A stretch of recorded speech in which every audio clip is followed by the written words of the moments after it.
지난번 대선 때부터 박근혜 대통령이 수첩 많이 본다고 수첩 얘기 나오더니 또 수첩이 이제 이 문제가 되기 시작하는데 어떻게 보십니까? 이 음종환 행정관의 사표를 수리하면 이걸로 끝 가능하다고 보십니까? 그게 아니죠. 지금 사실은 이제 그 박근혜 대통령의 그 신년 그 기자회견으로 예. 사실 일단락 되는가 싶었습니다. 사실은 불이 꺼지나 싶었더니 예. 이제 행정관이 이 불을 다시 키운 거죠. 어떻게 본다면 그 정윤의 문건의 제2라운드에 어쨌든 뭐 시작을 울리는 것이 아닌가. 왜냐하면 그 국민들의 입장에서는 사실 십상시 이걸 다 뭐 대통령의 말씀을 그대로 믿어서 이거 없다라고 생각을 했는데 지금 이 내용이 전달된 그 시작을 보면 행정관이 일단 시작이 됐고 그 중간에 이제 그 누굽니까? 이준석 위원이 전달을 해서 그 유승민 의원한테 갔고 유승민 의원이 또 뭡니까? 그 정호근 비서관인가요? 그분한테도 확인을 했단 말이죠.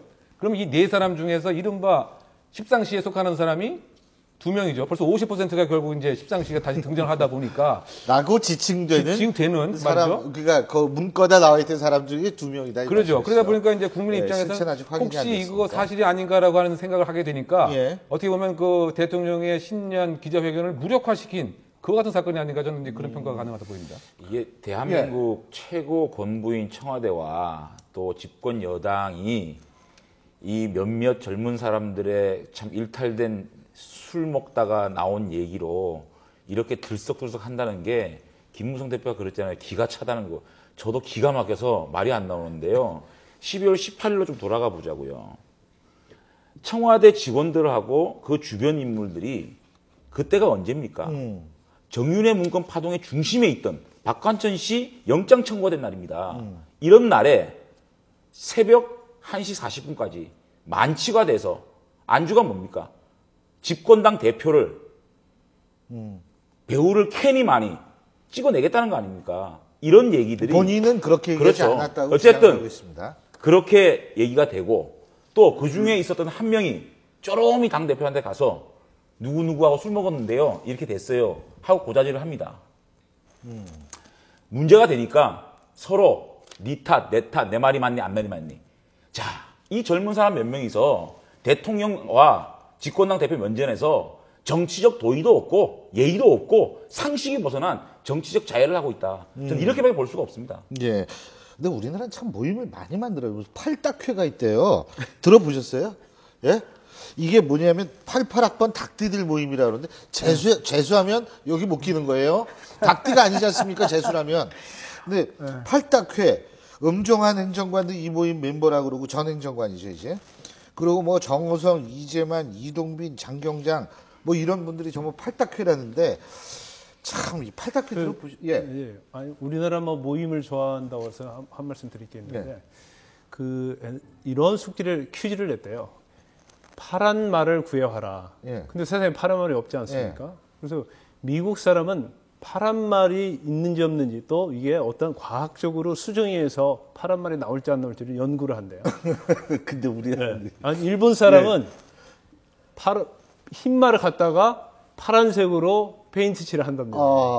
근데 우리나라 사람은 파란 말 찾기 위원회를 만들고 그 밑에 각 위원회별로 팀을 만들고 팀 밑에 부서를 만들고 그런 식으로 해서 그처럼 모임을 만들기 좋아한다는 그런 우스운 얘기가 있죠. 그런데 메슬로우 욕구 이론에 의하면 이거 소속감의 욕구가 5단계 중에 3단계 그러니까 지금 청와대에 근무하거나 아무튼 우리 사람들이 모임에 속하기를 좋아하는 것은 내 인생에 아직 욕구가 뭐 좀 저차원적인 욕구에 머무르고 있다. 혼자 불안하니까 때를 형성하고 갱단을 이거 7살 때 하는 거거든요. 갱 에이지가 7살이거든요. 유치한 거예요, 유치한 거예요. 유치한 걸 둘째치고 가네. 그러니까 김무성 대표 신년에 청와대 초정 12월 19일 날 김무성 의원 대표 빼놓고 친박계 의원들 밥 먹은 거 아니에요.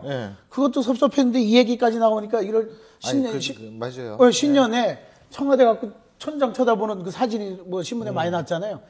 아마도 제가 심리적으로 추측해 보건데 내가 여기 들어오게 되면 저 상드릴레를 전부 갈아버리겠다. 그런 어떤 심리적인 그걸 참고 있다가 안 되니까 문건 배워서 처음 전에 이것들이 미쳤나 청와대 애들 가만히 안 두겠다. 조무래기라는 그리고 얘기가 그 나오죠. 이후에 또 조무래기 발언이 나오고 그리고 이제 그 국회의장 정의화 국회의장하고 저기 문희상 비대위원장하고 비공개 식사 자리에서 청와대에서 대통령을 잘못 모신다. 청와대 조무래기들 이런 발언이 나온 거죠. 얼마나 지금 그동안에 뭐 헌법 그거에 대해서 개헌에 대해서 얘기했다가 지금 쑥그리고 있는데 이걸 자꾸 건드리니까 그러면 건드리게 되면 어떻게 돼요? 물게 돼 있단 말이죠. 그래서 장형의 인간들은 김무성 의원 대표가 장형인데 그때 밥을 빼놓고 먹었잖아요. 예. 따로 한번 먹었어야 돼요. 맞습니다. 네, 먹어줘야죠. 예. 한마디로 아니 하겠습니다. 저는 그 밑에 그 음행정관하고 뭐 몇몇 그 모임도 그렇지만 그 위에 문장이 있지 않습니까? 김무성 대표가 김기춘 실장한테 전화도 못하고 만나지도 못했다는 그 문건이 있지 않습니까? 저는 그게 너무 놀라운 게 당 대표가 저는 처음에 그 문건이 뭐냐면은 당 대표가 비서실장한테 만나자 그랬는데 만나지 않았다는 얘기를 써놓은 줄 알았는데 전화도 직접 하지 못하고 다른 사람 시켜서 김기춘 실장하고 통화하고 싶다. 그렇게 얘기했더니 답이 날라온 게 지금 전화도 못하고 만나지도 못한다는 얘기 아닙니까? 아니 당 대표가 비서실장하고 직접 전화도 못하는 이런 당청관계 이건 뭔가 동력변화가 있고 심각한 당청관계 단면을 보여주는 거라고 생각이 듭니다. 이게 더 문제예요 본질이. 그러니까 그 신년 기자회견에서 잠깐 비슷한 얘기를 했는데. 아니 그리고 한마디만 더 할게요. 김무성 대표가 네. 개헌론 가지고 실수를 했다고 치자고요.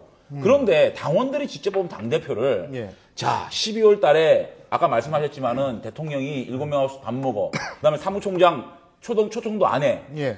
그 다음에 또 12월 29일입니까? 국가 경제력 포럼에서 친박 인사들이 김무성 대표를 그렇게 공격해. 거기다가 자기가 선대 본부장으로 있을 때 밑에 팀원들 아닙니까? 팀원들이 청와대 들어갔다고 자기를 찍어낸다는 얘기를 들어.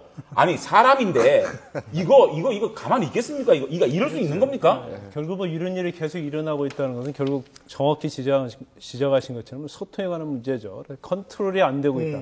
컨트롤이 안 되다 보니까 밑에 있는 문고리가 팔을 친다는 거죠. 저는 김무성 대표가 하신 쪼무레 얘기들이 날뛴단 말에 굉장히 동감을 합니다, 저는. 예, 알겠습니다. 자, 근데 말이에요. 우리가 지금 얘기할 게 하나만 더 얘기를 하고 가야 되는 게 임수경 의원이 오늘 경찰에 출석해서 조사를 받았습니다. 이게 원래 가느냐 안 가느냐 얘기들이 많았는데 결국 갔어요. 그런데 임수경 의원은 거듭 얘기를 하지만 우연히 들렸다. 그리고 자기는 이거에 반대했다. 이 토크 콘서트, 종북 논란 토크 콘서트 반대했다. 이렇게 얘기를 하는데, 근데 어떻게 보세요? 근데 이게 그 뭐 종북 콘서트를 광화문에서 하는데 그 우연히 조계사죠. 그 예. 조계사죠. 예. 그 우연히 과연 갈 수 있겠는가 저는 그런 의심이 상당히 들고 그것의 근거는 아마 며칠 뒤인가에 광주에서 종북 콘서트 할 때도 임수경 의원이 그 뭐 등장한 것으로 뭐 저는 기억하고 있는데. 그렇죠? 한 번밖에 안 갔을 텐데. 그런가요? 예, 예. 근데 어쨌든 뭐 그런 그 면으로 봤을 때는 사실상 우연히 갔다라고 보기엔 상당히 조금 이해가 어렵고 다만 이제 뭐 최근에 들어서 뭐 종북 콘서트에 대해서 여러 가지 뭐 비판적인 뭐 얘기를 하고 있지만 이분의 어쨌든 근원적인 어떤 정치적 행적을 보면은 그 탈북자의 뭐 여러 가지 뭐 상소리도 하면서 배신자, 배반자 그랬죠. 뭐 이제 뭐 그런 술자리예요. 거에서부터 술이 문제예요. 그러니까 어떤 진정성이 느껴지는 어쨌든 그런 태도를 보이지 않고 예. 어떤 표면적인 마치 어떤 유권자의 표를 의식한 듯한 것으로밖에 해석할 수 없는 그와 같은 것으로 봤을 때는 과연 영혼이 있는 지금 언급인지 아니면 어떤 정치적인 전략적인 표현인지 이것은 조금 저는 후자 쪽이 아닌가 그런 생각이 저는 이 임수경 의원이 안행위원이에요. 예. 안행위원이 경찰청 피감기관이잖아요. 예, 그렇죠. 그런데 처음에 조계사에 들렸을 때 자신은 모르고 들렸다가 콘서트에 들렸다 그랬잖아요. 근데 그 다음에 자신이 그 콘서트가 알고 있었다는 걸 나왔잖아요. 그 다음에 뭐라 그러냐면 이 콘서트 내용에 대해서 과유불급이라는 얘기를 했어요. 그러면 전반적인 이 콘서트에 대해서 돌아가는 정황이 이게 상당히 심각해지니까 저는 미리 경찰의 출석이니 뭐 이런 것가 있을 것 같으니까 저는 선을 친 거 아닌가. 그러니까 경찰에서 이게 지금 상당히 깊이 수사가 진행되고 하기 때문에 그걸 첩보를 역시 국회의원인 게 정보를 습득하고 이 부분에서 선을 그어야 되겠다 생각하고 과유불급이니 뭐 이렇게 콘서트 부분에 대한 비판이 있었다. 저는 이렇게 의혹을 좀 제기하고 싶어요. 뭐 지금 의혹이시지만. 예. 그러니까 뭐 오얏나무 아래에서는 각근을 고쳐매시 매려고 했는데 그럼 우연히 들렀으면 들르기만 했어야 되는데 거기서 또 말을 하잖아요. 그런 것들은 결국 우연이 아니죠. 그리고 그런 것에 대해서 깨끗하게 인정을 해야 되는데 어디 종편에 나와서 인터뷰하는 걸 잠깐 보니까 나는 그거에 대해서 반대했었다. 그렇게 이제 표현을 하고 결국은 여러 가지 맥락으로 볼 때 거기에 대해서 뭐 완전히 반대한 태도도 아니고 그러면 그걸 못하게끔 그 권유를 하거나 아니면 말렸어야죠. 근데 그냥 그대로 놔두고 방치하고 거기 가서 이야기를 하고 또 더군다나 신은미 북한 미아는 과유불급이다 하면 그러면 어느 정도까지는 괜찮았었다는 거 아니에요? 그러면 그죠? 지나친 것만 한두 개 빼놓으면 그 말은 또 역으로 해석해 보면 결국은 대체적으로는 공감하나 일부 지나친 게 있었다는 편이거든요. 제가 보기엔 임수경 의원이 떳떳하게 뭐 인정할 건 인정해야죠. 저렇게 전술적으로 할 필요는 없다고 봐요. 근데 사실 뭐 인정을 한다 하더라도 아마 국가보안법부터 처벌받기 굉장히 어려울 거예요. 그런데 그렇겠죠. 단지 이게 상당히 경계선상이 있거든요. 그래서 본인이 이제 우연히 들렸다고 얘기를 하는데 정말 우연할 그럴 수도 수도 있죠, 당연히. 있다고 생각을 해요. 그렇지만 우연이라고 한다면 본인이 뭐 그걸 반대했다는 거 아니에요, 그 전에? 그렇다고 하면 왜 들려서 그런 얘기를 했느냐. 그리고 본인이 사실 정부 콘서트에 어떤 국가보안법 위반의 요소가 있었다 할지라도 실제적으로 이제 본인이 거기서 무슨 얘기를 했느냐가 중요하거든요. 또 리트윗한 어떤 우리 민족끼리의 글을 리트윗한 내용이 과연 국가보안법상 찬양, 고무나 동조에 해당되느냐.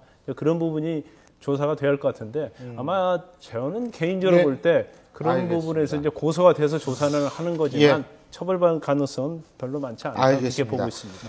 역시 네 분 모시니까 시간이 금방 갑니다. 오늘 말씀 여기까지 듣겠습니다. 고맙습니다.